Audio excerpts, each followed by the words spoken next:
up to the boys. Fox and Shane, set your minds free, no locks and chains. Do what you love, roll the dice. 50-50, we cold as ice. One thing cold, but a penny turn red. Can't let that shit glitter in my head, war gaming.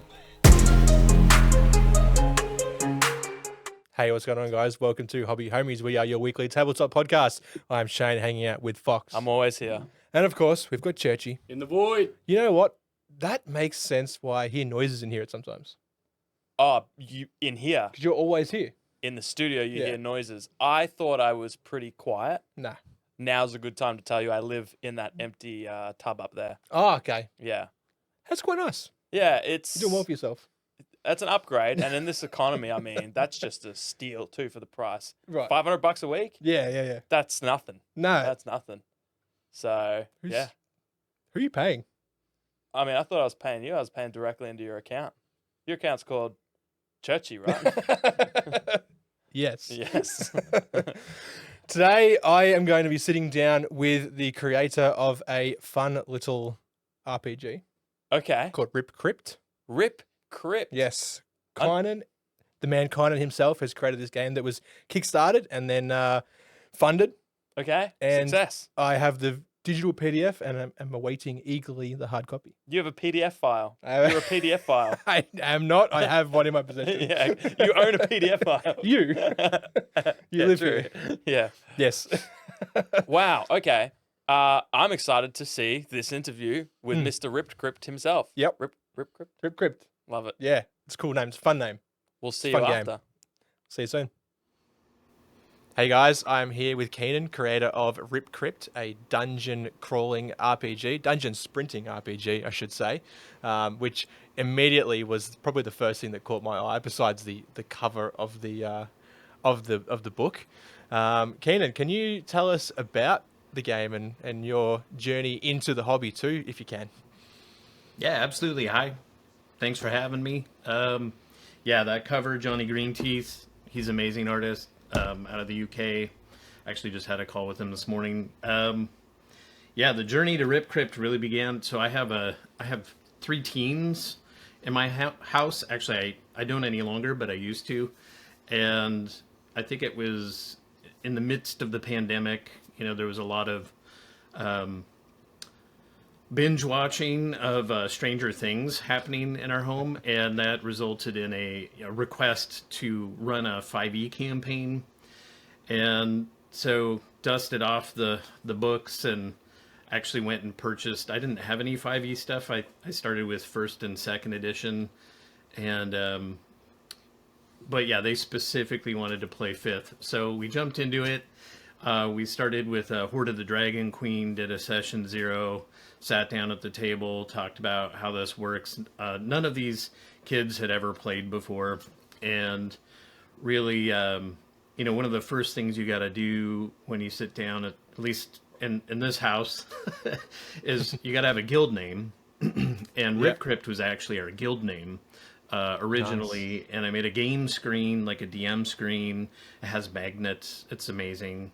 To run this campaign, 5e campaign, and I at some point posted a photo of it on my Instagram, and someone was like, "Hey, like RipCrypt sounds like an amazing name for a lightweight RPG. You're a product designer. You should make one. You should write one." And at first, so it wasn't even my idea. It just was sort of born, I guess, through circumstance. And that was about 2.5, 3 years ago now. And here we are talking about it as like a viable thing. So anyway, that's kind of how it came to be. That's cool. I like that. I can definitely imagine that the Stranger Things would have kicked off a lot of a resurgence to role-playing games and a lot of new blood as well, which is always a good thing into our hobby. The more new people in the games, in the systems, it's always for the good, for the better.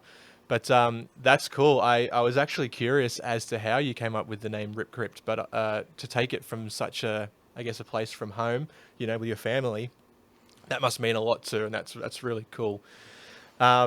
Yeah, like the art is absolutely amazing. Mentioned the artist that you used prior for that rule, the cover of the rule book.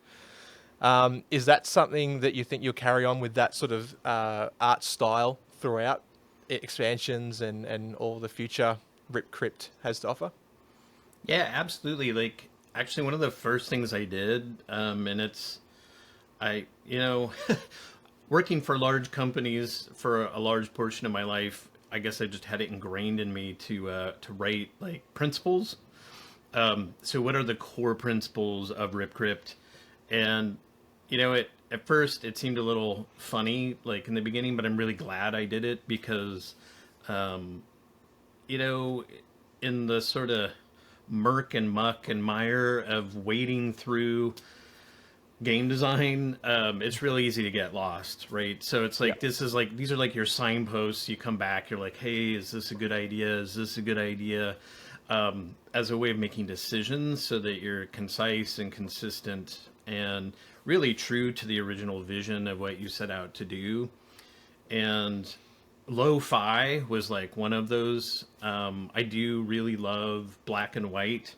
I feel like it's Yep. almost become lost in the world because it's so easy to print, color digitally these days.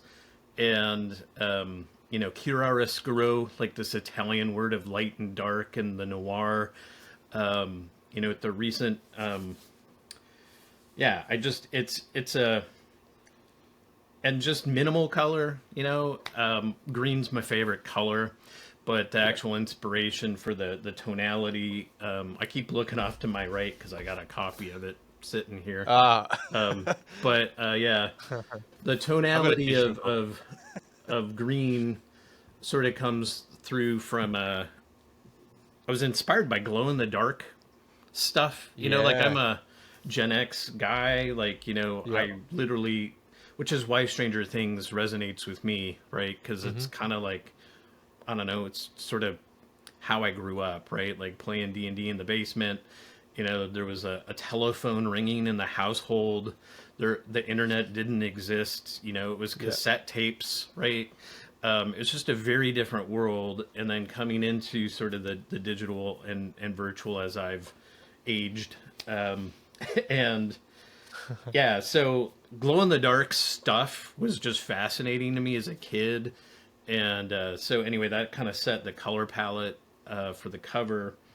And working with green notoriously in CMYK is like the most problematic color space. It's actually quite a challenge to get it right. It can come out kind of drab, or anyway. So we've had to iterate a number of times through the color story just to get the values correct. But yeah. Anyway, definitely plan on sticking to the old school vibe. It's near and dear to my heart, at least for this game, right? It's sort of part of its DNA. But the other core principles were it's got to be fast. I could talk endlessly about all of this, but sitting down with three Gen Z teenagers to play 5e for the first time who had never played an RPG before, I learned a lot about, I guess I'll just say, the pain of RPGs, maybe with a more modern audience. And as a product designer, I can't turn it off. Like I'm an ethnographic researcher. I'm observing my kids and how they're struggling. Like things like, which die do I roll? Yep. Right? These questions come up over and over and over again as a game master with new players. You get around initiative, you get a third of the way through the group, and then like the wizard wants to cast a spell. Well, the wizard didn't look up the spell, didn't read it, right? Has no idea what it does, how the mechanics for it. 45 minutes later, you get through that turn and, move to the next player. Meanwhile, half your players have gotten up from the table or are looking at their phone, right? So, Yeah. Yeah.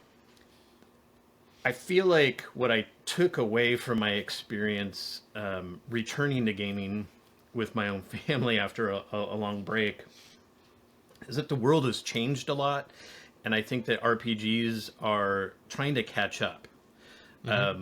We don't have. I mean, when I was a kid, we would sit in the basement for 8 or 9 hours at a time because there was literally nothing else to do, right? And now there's, like you've got the Nintendo Switch, you've got like the Xbox, you've got like the PlayStation. There's so much entertainment in the world. Like there's infinite streaming everything, right? Coming at us through all of these screens. And so it's sort of like we're in the age of distraction a little bit, and attention spans are definitely shorter than they were. And all of these things are real, like biological, factors when you're sitting at a table as a GM, trying to hold the attention of your players. And so I was like, well, it's got to be fast. It's got to be like, every time you pick up the book to go reference something, it's like you lose momentum. Yeah. Every time someone's like, well, or even just rolling a D20, right? I love the D20. Some of this might be controversial, right? I don't want to offend anyone, but I mean, I love this stuff. I've lived it my entire life, but D20s, just the physics of them, right? They love to just go off the end of the table onto the floor. I don't know about you. I have 2 cats, right? So now the cats, like, knocked it into the like heater vent. It's like, Oh no. so you've got to have a tray right on your table just to roll a die. And now you've got trays competing with drinks, and someone's going to spill the drink all over your miniatures. Like, it just I don't know, it's gotten a little extra. There's a lot going on. So, which die do I roll? Was a hard decision as a game designer, but I settled on the D8. RipCrypt uses dice pool mechanics, so there is no question. There's only one die. It's the D8. I almost went D6. There's other, D6 pool systems out there that are awesome. I just went with 8 because one of the other principles was orders of 4. And that's basically this. We could get into sacred geometry if you want to, but yeah, the Fibonaccian spiral and orders of 4. Like every type ramp in every book you've probably ever read uses 4, 8, 12, 16, 20, 24, 28. Right? There's sort of this natural rhythm to 4. 4 Same is with the music memorable too, right? Yeah, like you can memorize 4 things reasonably easily, right? And recall 4 things. And in a game, all of those things are also material. So RipCrypt has 4 stats. They're low. You start with 1 for each. Yeah. You pick a fate path, which is sort of like your class. But when you're on that path, you get a boost to that stat. And then even, like rolling, initiative, we just use north, south, east, west, other orders of 4 to determine play order, and then turns just move clockwise from there. And if you happen to be aligned with fate, right, because it's sort of like your, not your, what is it? Your alignment. So, rather than like chaotic good or evil, it's like, well, I'm of the north, right? And if you're a northerner, and the fate of the north is smiling upon you, right? You get a little boost during your turn, and then fate also rotates, right, with each turn. So it keeps things relatively exciting, but also smooth, which is another one of the principles, so that you aren't missing players' turns accidentally, like jumping around the table. That's one of my pet peeves with D&D is just the initiative system. It's cool because it's balanced between bad guys and good guys, if you will, but it can be a little bit. It's really easy to miss a player's turn accidentally because it's always different, and you're jumping around the table, and it's just to the point where you need a wall and like little tags and badges to remember whose turn it is. It's like all of these things are artifacts, frankly, of what I would call crunchy design. And so that's eventually where Grit Silk came from, which is the company name. It's like trying to smooth these things out, make them a little less crunchy, easier to remember, faster to play, so that you actually spend that time and energy in the game as opposed to looking up rules, and yeah, just trying to get through a session. That's excellent. That is amazing, because I've my experience with D&D is limited. I've played a few RPGs, D&D probably 3 or 4 times in total, but the last time we played was with a fairly large group. There was probably 5 of us plus the DM, and it was quite chaotic. And there was moments there when someone had their turn missed, whether they maybe weren't paying as much attention as they should have been, or the DM sort of, accidentally breezed past one player. To have that sort of mechanic there where you've got it, so it's almost, it's very difficult, I would imagine, to miss someone's turn, is great. We talked about RipCrypt on the episode that's just went out last week, and just going through the rule book. Like, I've got a digital copy now, and it's fantastic. Like, that order of 4, like you mentioned, comes up so much, and it's really only just clicked now that you've mentioned it, that how intentional it was to keep everything in that order of 4. Yeah, it's we are very, very excited to get this to the table and to delve into the Underguard. So I can't wait. What was your inspiration for the universe, for the world that you've created? Oh, the pandemic. Yep. I guess, like I can see that. I'm in a new location now, but at the time, I guess I always make my, we were hunkered down. I was working out of my garage, and it was very cold in the garage, and I had like 3 place heaters, and I'm like basically just like out there working, and I was thinking like, I don't know, this was like 2021, like maybe halfway through or something. I was like, it was just dark times, like we forget, but it was a strange time. And, it was indeed. and, I'll just say, like, with other things going on in the world, like, I just feel like, there is this, I don't know, like, I'll go to the grocery store, and I try to, like, I try to keep it fun. I try to keep it light with people, and I don't know what it is. I don't know, I was reading this thing about how, like, maybe we've lost a little bit of connection or something in the world, and we're trying to, like, reclaim it just with, being sort of fragmented for so long. Yeah. But, that was a part of, I was like, I just felt like I was living in a cave. Like, I used to call my garage the dungeon, Yeah. and I would lock myself in there for 8 or 9 hours at a time, sitting on Zoom, like, managing design teams. And, I was like, there's something here that is actually, like, it's like, how do you make lemonade out of lemons? Like, how do you sort of find inspiration in darkness? And so that was part of it. But also it's a little bit of it's like the program or product manager in me, which is like, it's really hard, I think, to design a game. I've done a lot of design things in my life, and it's easily the hardest thing I've done, because I think a lot of games try to be all things to all people, which is impossible. Yeah. And so it's like, and a game needs to solve a problem, which is entertainment. But that's, as we just talked about, a very crowded space. Yes, and it is. So how do you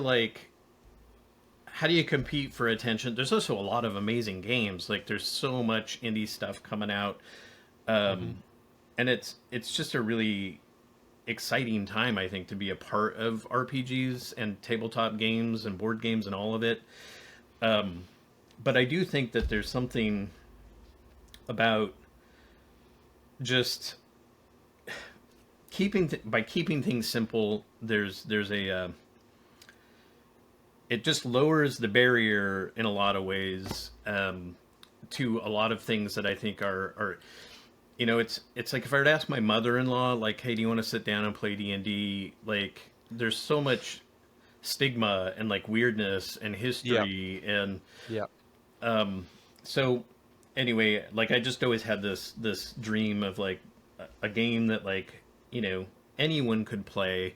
If you've never played an RPG, it could be like, really easy to just jump in and anyway, I'm trailing a little bit, but yeah, there's I just think that ease of use and simplicity are really a big part of also the simplicity born of maybe a cold environment. Yeah. Just like freezing in my garage, I was like, okay, like less is more. But yeah, that whole, like, you start through the mechanics, you get the mechanics going, you get that part of the game working. At least that's how I started. I think there's a lot of world building, right, and lore. The lore and the world building in RipCrypt are intentionally very minimal. Yeah. Yep. It's sort of like, hey, there's this thing, the drift. Everyone lives underground. That's why go. Yeah. Now you tell the story. You tell what your heroes discover and their journey. That's half of the game, right? It's telling that incredible story with, a group of people that are there for the same thing or solo, which is another massive plus, especially these days.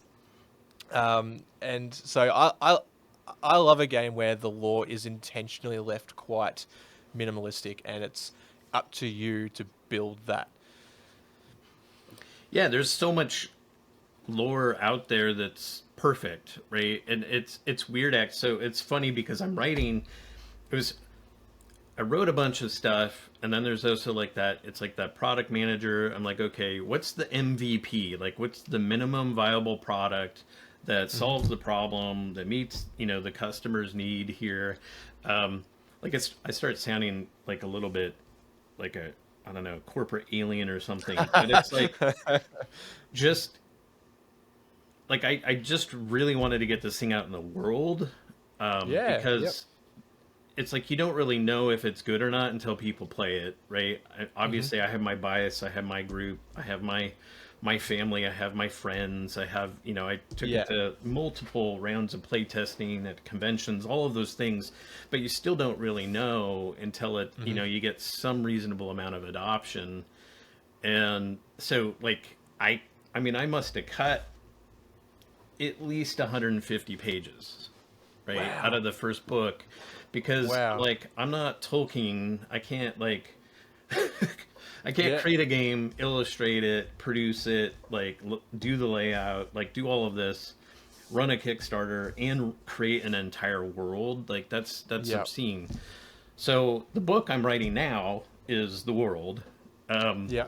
and it's a follow-on. Obviously it's optional, but I think that's also cool. It's like, hey, if you're a fan and you want to know more, there's more stuff here, but it is like, you can staple it on. It's not required.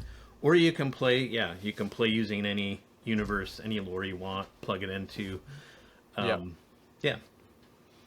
I just had a quick look then, and the digital copy has 155 pages, and you've cut half of that down to this, which is still an incredible amount of information. By the way, and that's phenomenal. And you know what? I really can't wait to see what you produce there. The book, the world book. That's going to be awesome. Just adding like, I guess it gives people like some people like myself probably struggle to create, like I need sort of further inspiration to create like a world or a reason or a mission even. So to have that there can have someone flick through it and go, this sounds really cool, let's expand upon that, let's take that part of the story and tell our story there, rather than having to try and come up with their own from scratch. Almost. There are plenty of prompts in here with tables that you can roll on, which again is another great thing. I love rolling on tables. But that's exciting. I can't wait to hear more about that and to see more of that um, when you begin sort of sharing. Oh, absolutely. uh, Yeah, I can talk about it. I mean, I was just working on it. I got a map here taped to my monitor, but yeah, the world's called Azimuth. Yeah. Yep. And the whole orders of four, an azimuth is a central, it's a navigation term used with a compass. And so there's four realms, right? And it's the whole premise is it's the overgrade, right? So it's the opposite of RipCrypt, which is undergrade. So it's what's happening in the world above all of this madness. And there's rules in there that, for the drift, which is sort of the primary antagonist of the story, right? And which is also, an analogy also for the pandemic, right? Like, but there's these realms and they fall into ruin and no one really knows how long it's been. And there's this agency called the Ministry, and the Ministry is basically was born out of necessity because people undergrade started getting a little bit restless. Let's just put it that way. And then they organized and created this group to sort of really patrol and police. And these critters, these cryptids start getting into the undergrade and wreaking havoc. And so they needed to patrol and create watch, right? Just to keep these entities at bay.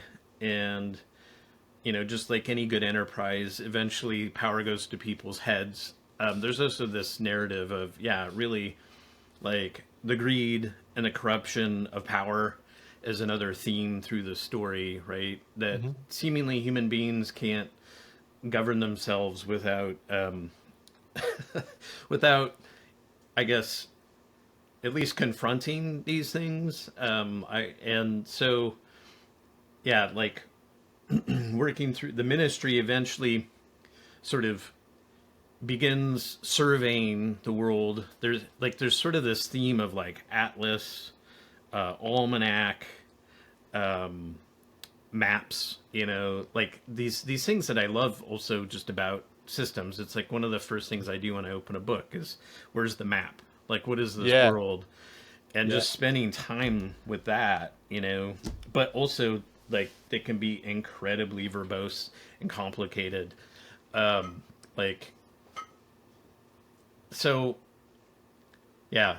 Keeping it simple. There's four realms, and they're sort of each aligned with an ordinal with the compass, so north, east, southwest. There's aspects of them that have been fallen to ruin, and then there's I'm working on the mechanic of hex crawl, but I'm going to call it hex sprint, of course. And so it's the overgrade equivalent mechanically, right? That uses a lot of this similar mechanics, in terms of like trial difficulty to advance, hex by hex. You can kind of read between the lines just looking at some of the core rules of RipCrypt and, probably squint and be able to see how that might translate pretty cleanly to a hex sprint solution. But the other primary inspiration for that book, it will be called, I think, the Overgrade Atlas. We'll see. But it was the Farmer's Almanac. And then also these things, I have this thing on my desk. It's the Brown's Nautical Almanac. I understand for podcast folks, you won't see this, but I'm holding up a copy of the Brown's Nautical Almanac. It's really thick. Like,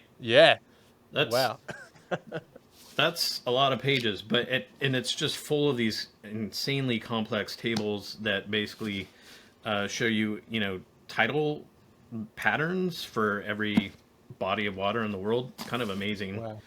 Yeah. But for the drift, which is this torrential storm, and it travels in tidal patterns, right? And so I'm kind of drawing some inspiration. And the idea is that you can go to these outposts overgrade when it's low tide, and you can traverse from checkpoint to checkpoint. So you can't just sort of roam freely. And I think that that's one of the pain points I've always had also. This always comes back to pain points. But like travel and survival and just getting from point A to point B in traditional RPGs, some games do, modern systems do a better job with it, but it's kind of like some DMs are just like, you're there, right? Yeah. And it's like yeah. 3 months later, and you're Yeah. like, well, Nothing happened. do we have It's any been 3 food months. left? Like, Yeah. like Yeah. how many torches did you use? Like, what do I do with my inventory? Yeah. Or it just gets really, really crunchy, and it's like, all right, I've got to hunt to go get, some elk so that we can eat for the Yeah. week, and like it's all like kind of there's an emphasis on survival, which is part of a travel sequence. But anyway, I'm trying to strike somewhere in the middle between those two extremes. Of there's a little bit of that. There's some things that where fate can play in there and make it a little bit, introduce some chaos to make it a little bit more exciting and less predictable. Yeah. Yeah. And also make it work for solo play, because it's, a lot of that is traditionally keeper led, but there will be tables so that you can bring some of that surprise in just through some dice rolls. Yeah, excellent. That sounds great. Aside from RipCrypt, of course, what would be your favorite RPG? Oh, that's really hard. It can be hard. I guess I understand it can be hard picking just one. At the front of the rulebook, you have an awesome list of all your inspiration, going from things like I saw Mordheim on there, of course, first edition D&D, Warhammer Quest, Hero Quest, Index Card RPG. That's one I haven't heard of. Do you think that table there covers all your favorites, or is there something that you've left out?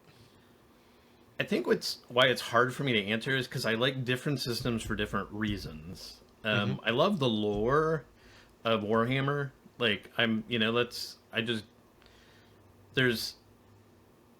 interesting because what I was contrasting it to as a kid was D&D, and like mechanically D&D, like Warhammer is really like it's almost probably like Warhammer Fantasy Roleplay specifically, especially first editions. I mean, it's percentage based. It's super crunchy. There's stuff about it that I love though, like hit locations and armor, and the way the armor system works is awesome. But the lore, I loved how it was like you can't be out after dark in this world. You just can't. Like you get in a coach, and you gotta get. You better get to Reichland or like it's super deadly, like especially first edition, and the fourth edition like remake from Cubicle 7's amazing. Like they've really it's just outstanding. The writing, like Graeme Davis's original like campaign, what the Enemy Within campaign is just amazing. Like the depth, so like the depth and the lore and the darkness of that world. Absolutely still hands down my favorite like world, I would say. But mechanically probably least favorite, with the exception of hit points and armor. Brandish Gilhelm and Index Card RPG is inspiring me because it's really like it's more about less is more. It's more about like, hey, is something near or far? Like do we really need to count squares and grids and like be pedantic about all things? And I drew inspiration from that just in the simplicity of it, and also he's just an amazing maker, and he has a YouTube and talks about these things, and like he was just a big inspiration to me. Like, hey, you can do this, and I'm like, yeah, I guess maybe okay. And so it just kind of drew me back into the world of RPGs specifically. And then like Morikborg's amazing just because it's like visually, just like as a designer, I was like, what, yellow like and black? This is awesome, right? Like you can't not, and the type, you can't not love all of that. So it's like I kind of pick and choose, right? It's like I feel like I have this crazy library of stuff, and I'm always just I'm like, oh yeah, like what is it? Forbidden Lands has an amazing like section on that, right? Or the One Ring's got a thing over here about this, and so it's like they're all great in different ways. Yeah, that's not really an answer, but no, that's fine. That's fine. I completely understand. The fact, yeah, picking different elements from all these different games. Speaking of crunchy travel, have you played Twilight 2000? No, no. That is a interesting, like a Cold War gone hot RPG that's sort of been recreated over a few editions to sort of suit current, like it was originally, I think in the 80s or the 70s, and then it's carried on.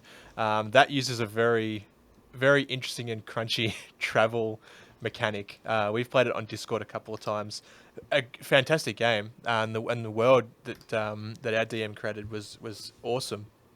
But it definitely had that moment where it's like, okay, it's got like there's like shifts, so there's like 3 8-hour shifts of a day, I believe. So it's like, okay, for the first shift, what are you doing? It's like, all right, let's go and try and hunt. So we've got some food to eat. We're gonna go try and gather some fuel for our car to travel to the next town. And it had those kind of like stop start moments, which was good in the long run, but like it was kind of jarring each time that it was like, all right, now we stop again, now we start again, now we stop again. So having something flow, yeah, I think is definitely where I lean more towards in my game. Something that flows and smooth and just carries on between each session, and it doesn't really feel like a stop, start, your turn, my turn kind of thing. It's kind of like a story that we're all telling at the same time. Yeah, yeah. No, I'm trying to remember who published Twilight 2000 originally, because I remember it from like the 90s, I think. Yeah, Right? Like originally, maybe like late yeah, 90s. yeah. But yeah, I Even I haven't think there's played it. I gotta yeah. check it out. But that's yeah. Like there is something about. I think one of the challenges, especially with travel or broad sea, it's like a theme of elevation, right? Hmm.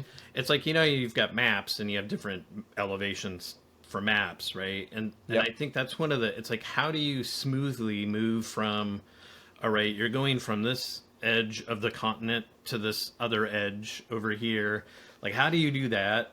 And Yeah. because that's an elevation thing. And then there's all of these things that happen in between. And then, oh, there's an encounter, right? Yeah. Like, now you're like boots on the ground and it's like you're in 10-second turns, which is like, Yeah. you just went from like this macro space to the micro and like, which is like whiplash, right? So, Yeah. like, Yeah. how do you fill in the scene sequence in between, right? It's almost like cinematography, Mm. and do that in a way that's predictable and smooth. I mean, I don't know. I've been obsessing about it recently, but the notion of shifts I think is cool. I have a similar mechanic that I'm experimenting with shifts, and it's more about like it's less like this is a thing we're going to do. It's more like a shift represents a unit of time, right? Like you Yeah. were saying, 8 hours. I think I'm using 4 hour shifts. No surprise there. um, but yeah, it's like this is a unit of energy, right? Which is time. You're going to exert it, and it gets you so far. So it's like for each Hmm. shift you spend, you can trial, right?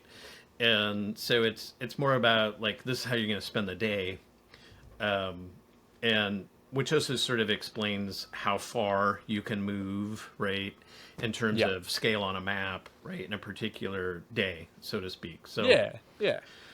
So that's how I've been. They're more like there's some other systems that have cool hex crawl stuff they're like point based, right? It's like okay, I've Hmm. got 3 or 4 points to spend, and Like an everyone does action it a point, little like bit a differently. But yeah. anyway, that's Yeah. I'll definitely check that out though. That sounds cool. It is a very cool game. We've played it once in person and then several times online. It has so many moments of just like of pure chaos, and then, but yeah, I think it succumbs to one of those things of like the online play. Like it's just not quite there like it is.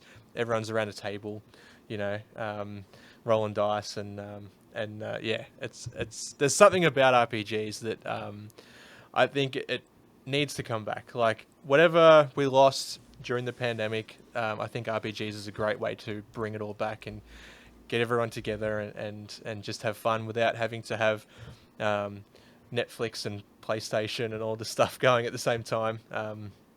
Yeah, I RPGs are fantastic, and all tabletop gaming is great for that.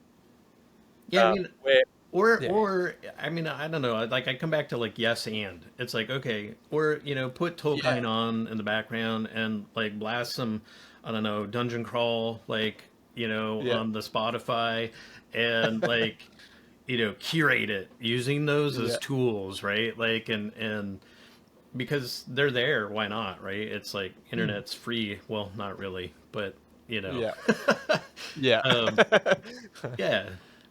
It's like you can use yeah, those things to augment the ambiance, right? Which is just amazing. I mean, it really is amazing times. mm, It's funny to me how fast human beings seem to take things for granted, but yes, it yeah, we really like. I mean, the fact that I mean, you're what in Australia, right? And I'm in Seattle. yep, Like this is like happening concurrently, streamed across this giant network. It's like it really is magic, right? And I yeah, think that like one of the themes, at least for me, like reconnecting with games is like just realizing how magical life really is. Like, mhm, and it's easy to kind of, you know, see it other ways, explain it with fancy words and terminology and all of these things that we pretend to yeah, understand, but we really are still just animals on a rock flying around a giant ball of gas trying to explain things and survive, right? yeah, And like it's magical to have this experience and there's really no other word for it. hmm, So I don't know. I just bring it all back to it's magic, man. It really yeah, is an incredible time. So yeah. um, anyway, I got to put that out there.